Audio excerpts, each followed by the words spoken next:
Escritura nos está diciendo cuando le dice esclavo de Dios. Estoy sometido completamente a Él. Todo propósito, todo plan, todo viene de Él y por Él y para Él. Yo le sirvo solamente a Él. He abandonado quién soy para obedecer entonces a mi amo, que es Dios. Ahora, cuando nosotros pensamos en Pablo, o en Pedro, o en Juan, o leemos a Isaías o Jeremías, y nos comparamos con estos hombres, o aún con las mujeres que encontramos en la Escritura, nos sentimos que estamos muy apartados de esa realidad. Pensamos que Pablo es Pablo y está ya lejos de nosotros, y pensamos que Pedro es Pedro y Juan es Juan, lejos de nuestra realidad, y de que ellos son hombres de Dios, sometidos a Dios, que son obedientes a Dios, y se nos hace a nosotros muy difícil entonces entender esa realidad en nuestras vidas, de que nosotros también tenemos que ser como ellos, que no hay ninguna diferencia entre ellos como apóstoles y nosotros como hijos de Dios. Somos exactamente igual. Sin embargo, en nuestra mente nos juega nos engaña, tenemos un entendimiento malo, no lo podemos entender bien. Cuando leemos esta clase de compromiso y vemos nuestro compromiso y lo comparamos a nosotros, vemos que estamos muy lejos de ese compromiso de los hombres y mujeres de Dios de la Escritura. Y entonces preguntamos, ¿cómo es que podemos llegar ahí? Es algo que se nos hace difícil. Bueno, tenemos que escuchar al Espíritu de Dios en esta ocasión, escucharlo atentamente y darnos cuenta que el Espíritu de Dios nos está hablando en este día para que nosotros también entendamos que nosotros como cristianos, como hijos de Dios, tenemos que ser esclavos de Dios también. Que así como Pablo era esclavo de Dios, nosotros estamos llamados a ser esclavos de Dios. Ahora, quiero aclararles que entonces esta expresión de esclavo de Dios aparece solamente aquí en Tito. En Romanos 1:1 dice esclavo de Jesucristo.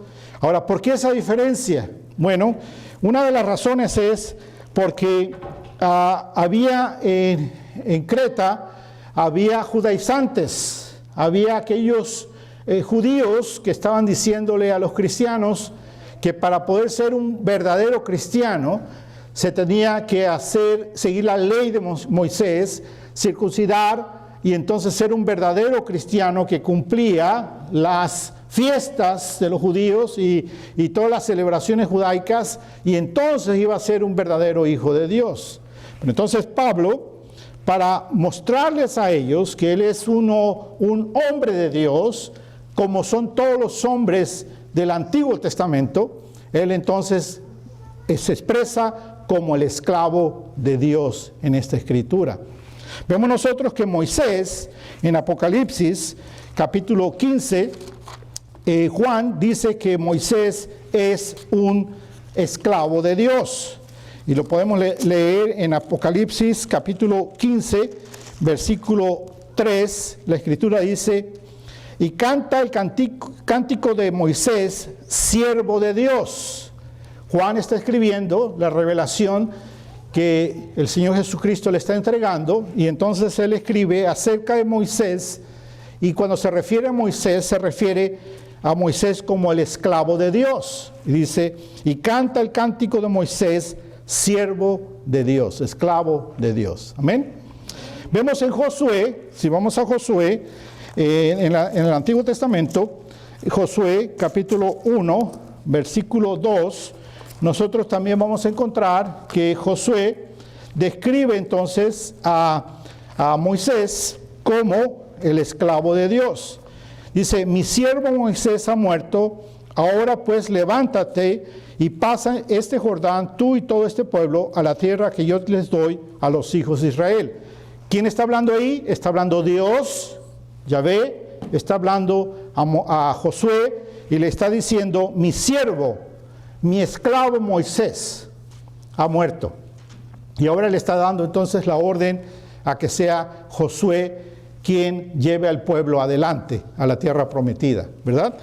Vemos entonces ahí mismo en Josué capítulo 24, versículo 29, que dice la escritura así: después de estas cosas murió Josué hijo de Nun, siervo de Jehová, siervo de Yahvé, ¿sí? Siervo de Dios, esclavo de Dios. Entonces vemos nosotros que Moisés era esclavo de Dios, Josué era esclavo de Dios. Amén. Vamos entonces ahora a Amós, el profeta Amós, capítulo 3, versículo 7, la escritura dice: porque no hará nada Dios, el Señor, sin que revele su secreto a sus siervos los profetas. Entonces vemos nosotros que todos los profetas de Dios, incluyendo Amós, son esclavos de Dios. Esclavos de Dios. Amén. Y vamos nosotros ahora a Jeremías. Jeremías capítulo 7, para que veamos nosotros otra referencia a los profetas. 7:25, dice la escritura: desde el día que vuestros padres salieron de la tierra de Egipto hasta hoy, y os envié todos los profetas, mis siervos, enviándolos desde temprano sin cesar. Mis esclavos, los profetas, y les envié mis esclavos, los profetas.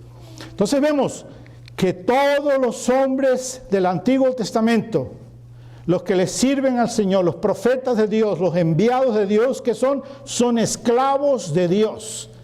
Y entonces Pablo en Tito se describe entonces también igual que ellos, que los siervos de Dios, y dice él entonces, él es el esclavo de Dios. Amén. Para que entonces los que escucharan la lectura de esta epístola entendieran que es una autoridad apostólica, pero esa autoridad, la autoridad que Tito tiene, es la autoridad que se ha sido relegada, ha sido dada por un siervo de Dios, por un esclavo de Dios, y en este caso ese esclavo es Pablo. Amén. Y vemos entonces nosotros ese sentir de Pablo, de que Pablo es el esclavo de Yahvé.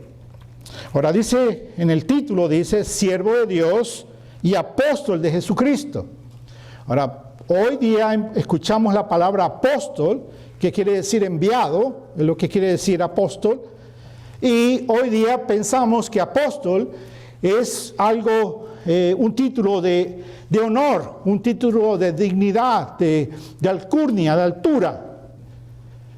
Porque Pablo, cuando utilizaba el título de apóstol, no estaba diciendo que era superior a alguien, sino al contrario, el título de apóstol estaba simplemente marcando su servitud a Dios, su bajeza a Dios.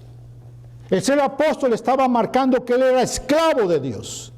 Por eso Pablo dice esclavo de Dios y apóstol de Jesucristo, significando que es exactamente lo mismo, que está sometido al señorío de Dios, señorío de Cristo, señorío del Espíritu Santo que lo dirige. ¿Sí? Y entonces la palabra apóstol nos está marcando que el apostolado demanda mayor fidelidad, que él es un esclavo de Dios fiel, obediente. Sin embargo, ahora que es apóstol de Jesucristo, es aún más obediente, porque entiende el mandato que tiene de Dios, que ha sido enviado a predicar el Evangelio de nuestro Señor Jesucristo. Demanda entonces una mayor sumisión. Está diciendo que como apóstol está sumiso a Dios, está bajo los pies de Cristo y obedece entonces a su Señor y vive para su Señor.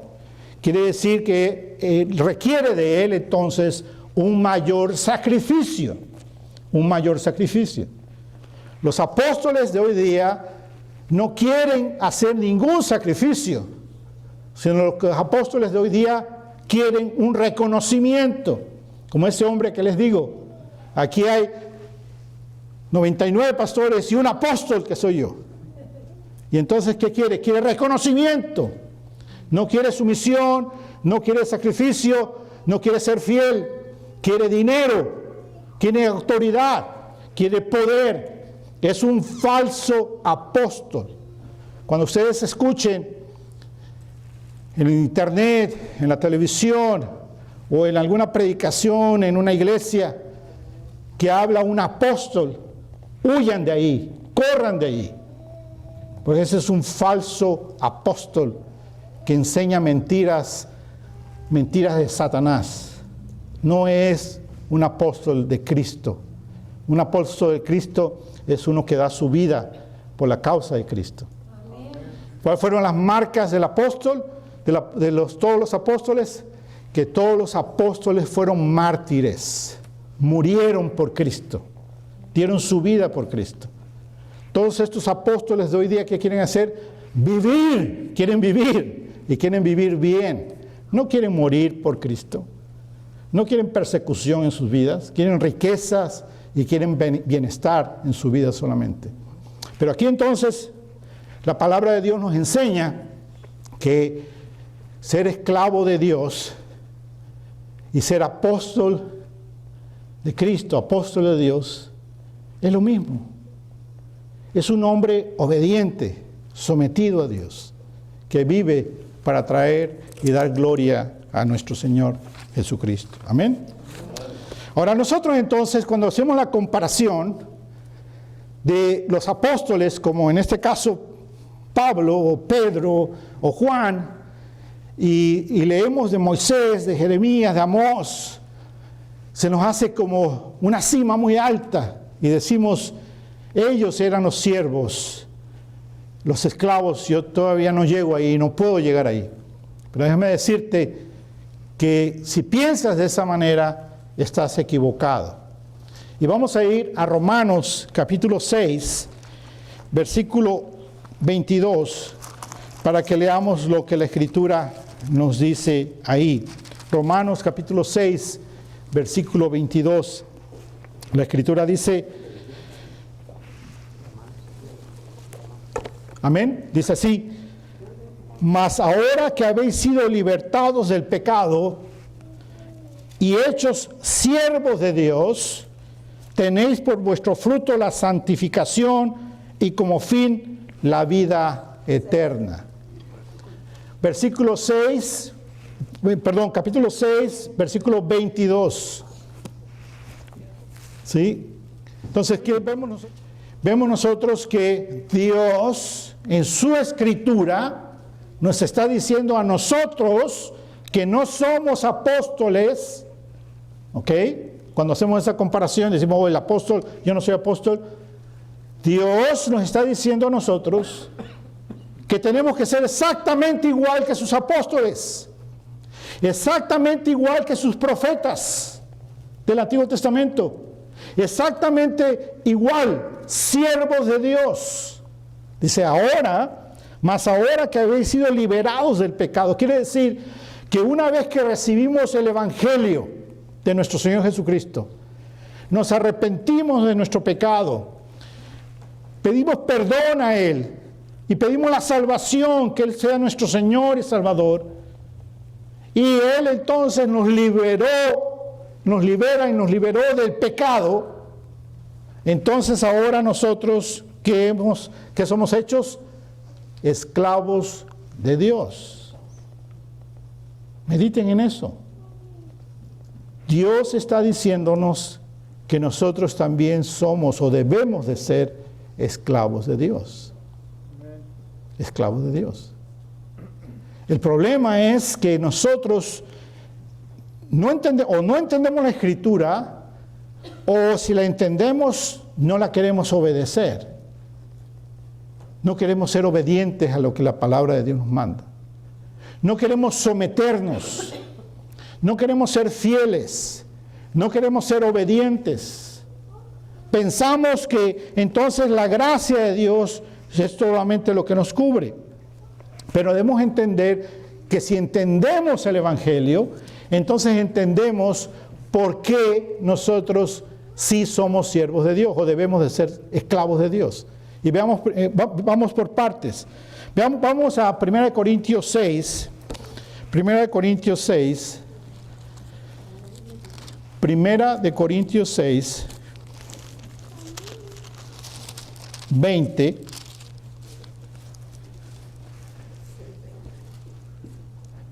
Dice así: porque habéis sido comprados por precio.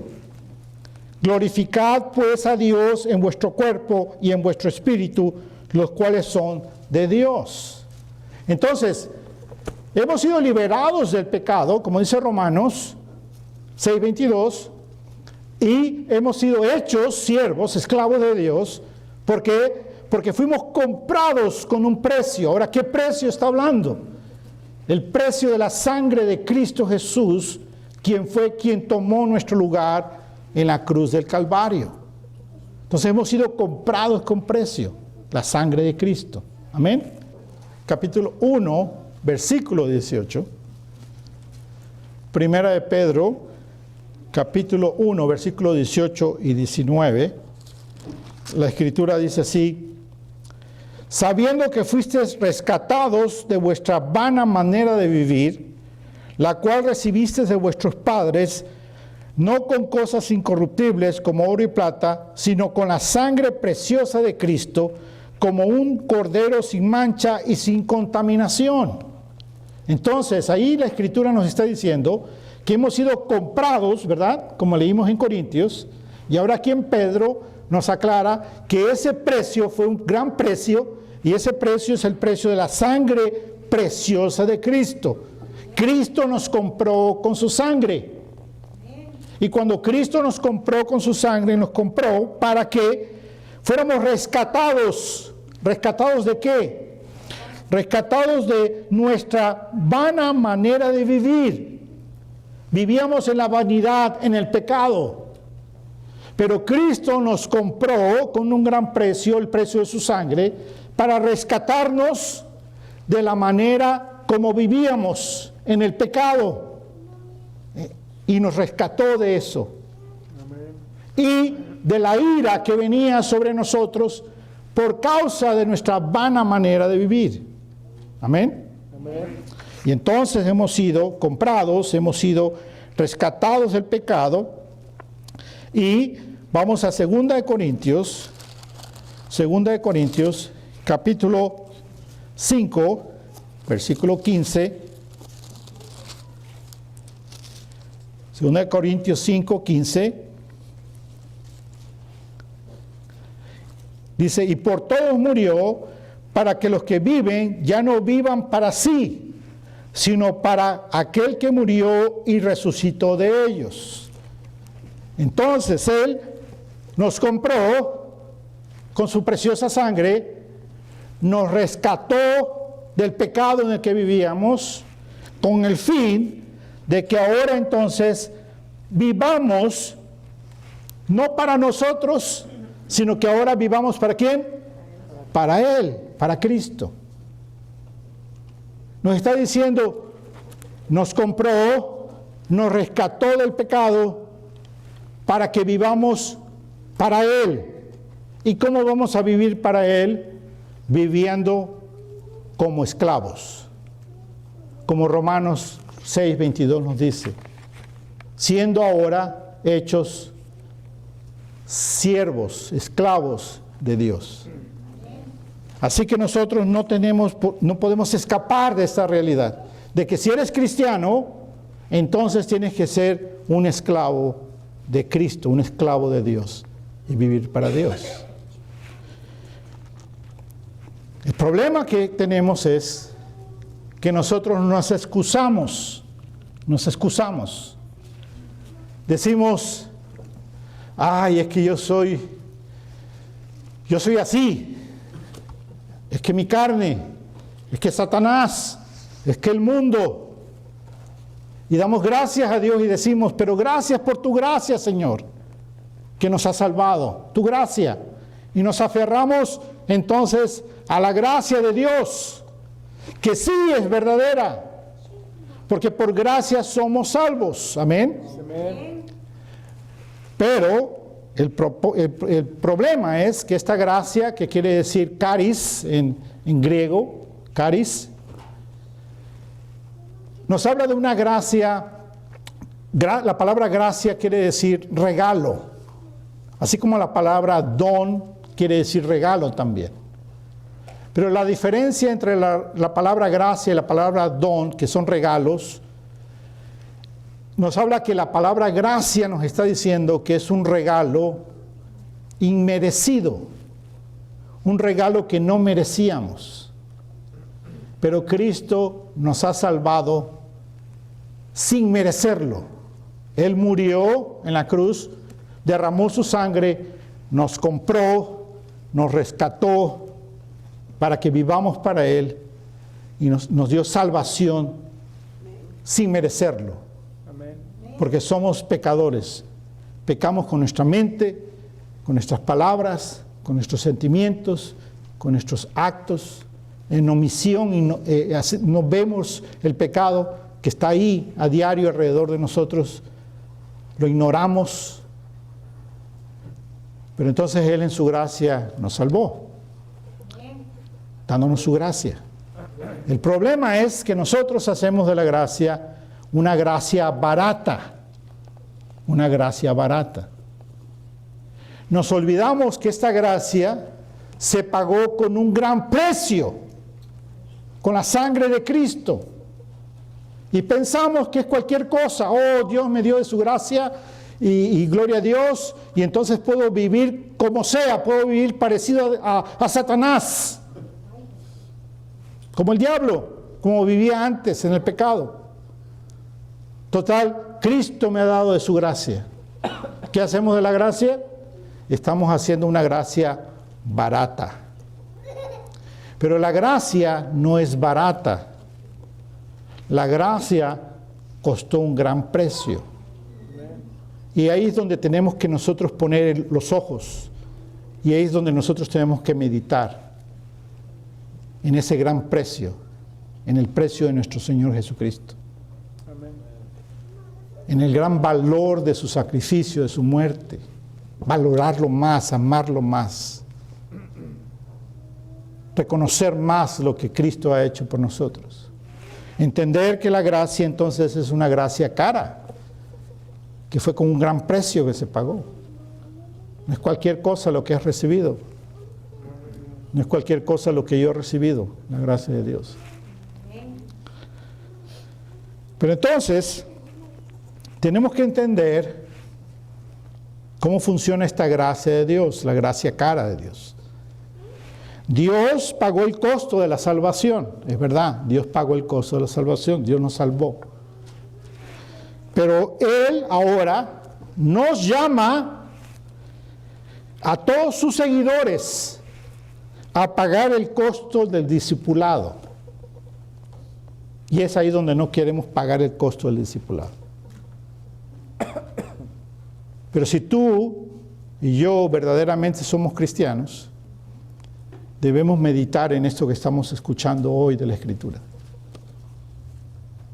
Y no excusarnos más en la gracia barata, sino entender la gracia cara, el gran precio que Cristo pagó.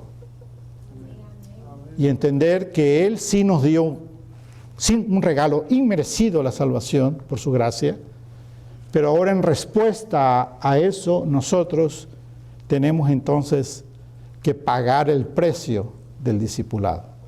Vayamos a Romanos 6:22 para que veamos ahí la escritura juntos. 6:22.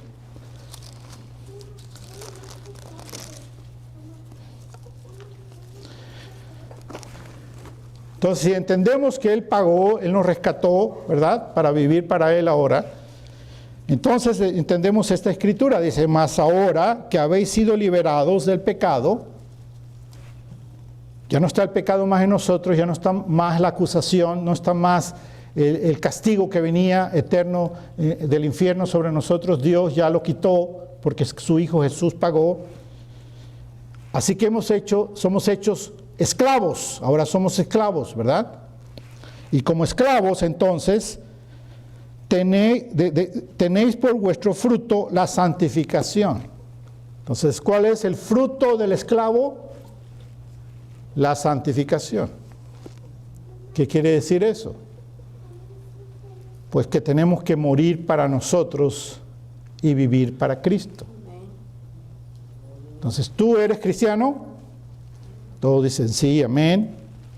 Cristo me salvó por gracia, amén. Bueno, ahora tienes que mostrar fruto, porque tú eres esclavo de Dios y tienes que mostrar fruto. Y el fruto de santificación. Entonces, vayamos a Mateo 16 para que podamos entender lo que Dios nos está, el compromiso que Dios nos está llamando. Mateo 16, 24 al 25. ¿Cuántos de ustedes son discípulos? Pues entonces es para ti que está esta escritura. Amén. Dice así. Entonces Jesús dijo a sus discípulos: si alguno quiere venir en pos de mí, niéguese a sí mismo y tome su cruz y sígame. Porque todo el que quiere salvar su vida la perderá, y todo el que pierde su vida por causa de mí la hallará. ¿Eres discípulo? Cristo te está hablando hoy, te está diciendo: si alguno quiere venir en pos de mí, niéguese a sí mismo. ¿Cuántas veces nos negamos a nosotros mismos? Fallamos. ¿Por qué? Porque tiene que ver con nuestro propósito, tiene que ver con nuestros planes, tiene que ver con nuestros deseos, tiene que ver con nuestros sueños. Negarnos a nosotros mismos. Negarnos a nosotros mismos quiere decir que tienes que dejar a un lado tus propósitos, tu plan, tus sueños, tus deseos, para que ahora solamente sean el propósito, el plan, los deseos de Cristo en tu vida y en mi vida. Por eso es un alto precio del discipulado. Por eso el fruto de santificación de un esclavo de Dios es alto. Por eso la gracia es cara. Porque Él pagó con un gran precio, con la sangre de su Hijo Jesucristo, por nuestro pecado. Ahora Él espera que al salvarnos y habernos hecho esclavos, nosotros paguemos un gran precio con el discipulado, la santificación en nuestras vidas. Niégate a ti mismo. A todos nosotros nos gustan los placeres, pero queremos disfrutar los placeres y no queremos negarnos a nosotros mismos. Y lo ponemos en Facebook y lo anunciamos que estamos haciendo, disfrutando de la vida, pero no hacemos nada por Cristo. No vivimos para Cristo. Vayamos a otro pasaje, vayamos a Lucas 14, 26 al 33.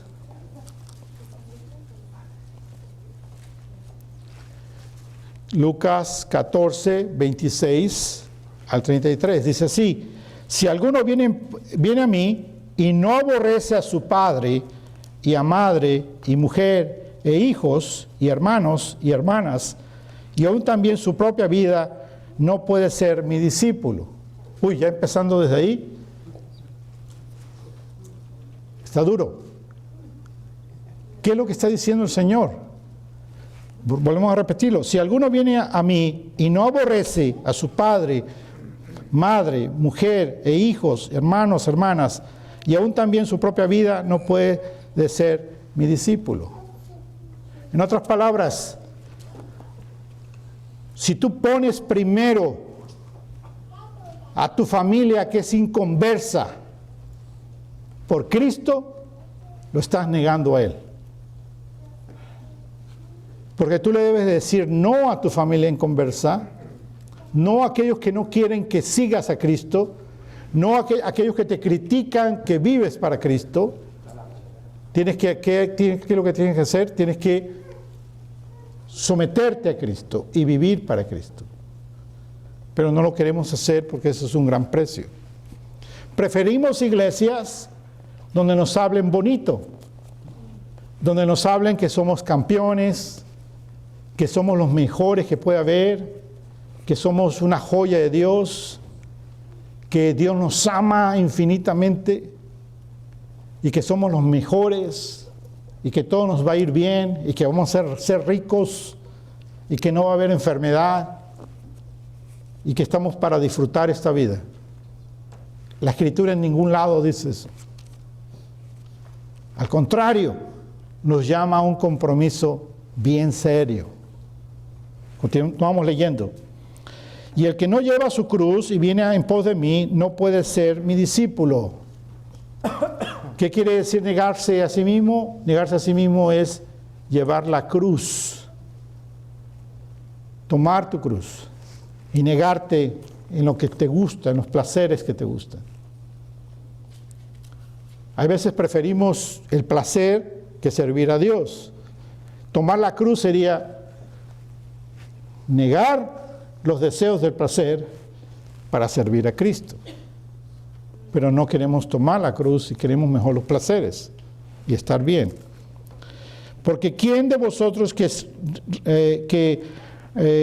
queriendo edificar una torre no se sienta primero y calcula los gastos a ver si tiene lo que necesita para acabarla? No sea que después de que haya puesto el cimiento y no pueda acabarla, todo lo que la vean comiencen a hacer burla de él, diciendo: este hombre comenzó a edificar y no puede acabar. ¿O qué rey al marchar a la guerra contra otro rey no se sienta primero y considera si puede hacer frente con 10,000 al que viene contra él con 20,000? Y si no puede, cuando el otro está todavía lejos, le envía una embajada y le pide condición de paz. Así pues, cualquiera de vosotros que no renuncie a todo lo que posee, no puede ser mi discípulo. Renuncia a todo lo que posee, no puede ser mi discípulo. Analiza tu corazón. Yo analizo mi corazón. ¿Qué o quién es Dios en tu corazón? ¿Qué o qué es Dios en tu corazón? ¿El placer es Dios en tu corazón? ¿El poder es Dios en tu corazón? ¿El dinero es Dios en tu corazón? ¿Qué es Dios en tu corazón? ¿Tus hijos son Dios en tu corazón? Usted puede pensar, ¿qué está diciendo, pastor? Mis hijos son importantes. Claro, son importantes. Y son para que tú los cuides. Pero tú no eres el dueño de la dueña de tus hijos. Es Dios el dueño de tu hija, de tu hijo. Tú vives para Dios. Tú cuidas y proteges y enseñas a tus hijos, pero tú no gobiernas a tus hijos. Porque entonces muchas veces los hijos que se convierten en ídolos, en dioses en tu vida. Como igual se puede convertir una relación de esposo y esposa enfermiza, de querer controlar uno a otro.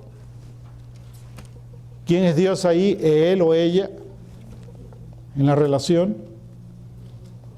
¿O el dinero?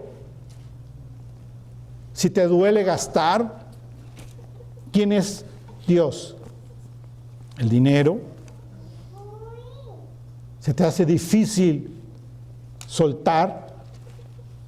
Porque ese es tu Dios. El poder, ¿quieres control? Ese es tu Dios. Cualquier cosa que tú luches, ese es tu Dios. El internet,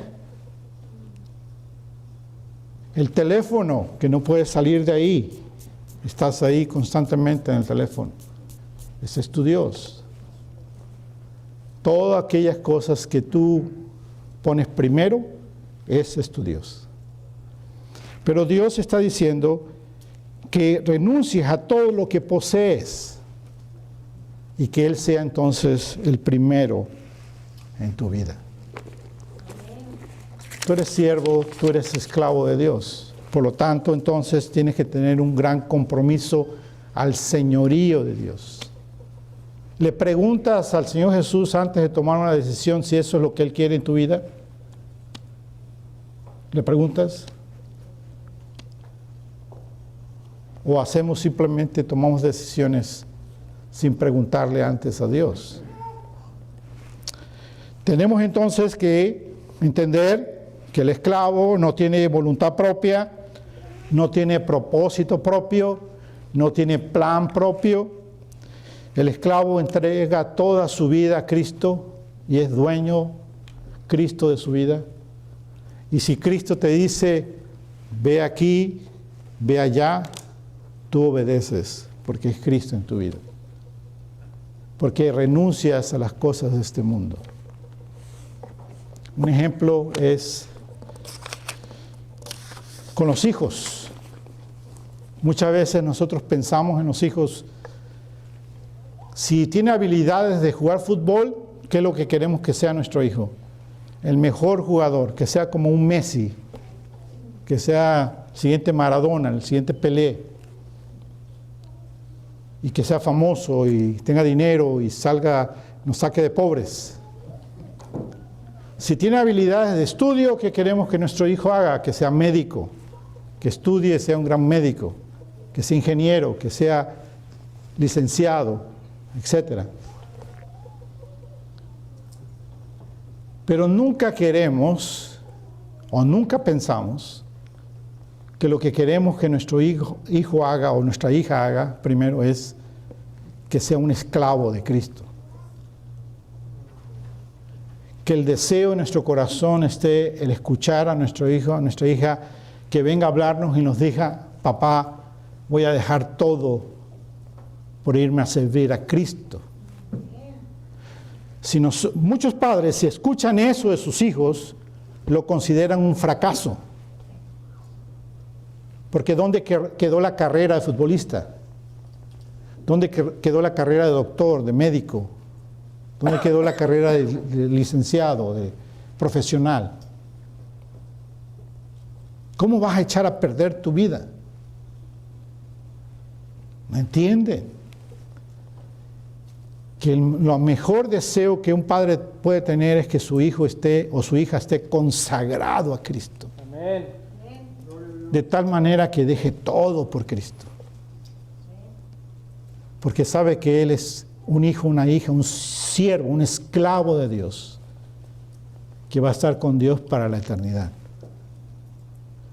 Pero ¿de qué sirve tener dinero aquí si se va a morir y lo va a dejar todo? ¿De qué sirve tener fama aquí si se va a morir y lo va a dejar la fama? Nadie se va a acordar de él o de ella. Entonces, hermanos, meditemos en esta escritura. Meditemos en este título que Pablo se da, esclavo de Dios. Y dice Pablo, imítenme a mí, dice Pablo. Imitemos a Pablo. Consagrémonos a Dios. Comienza tú, como yo, a abandonar cosas en tu vida que te sostienen. Cosas en tu vida, propósitos y planes, deseos en tu vida que te consumen, que son tu Dios. Suéltalos y comienza a consagrarte a Cristo. Y como dice, si eres siervo de Dios, vas a dar entonces fruto de santificación. Vas a vivir para Él. Amén. Amén. Cierra tus ojos, vamos a orar.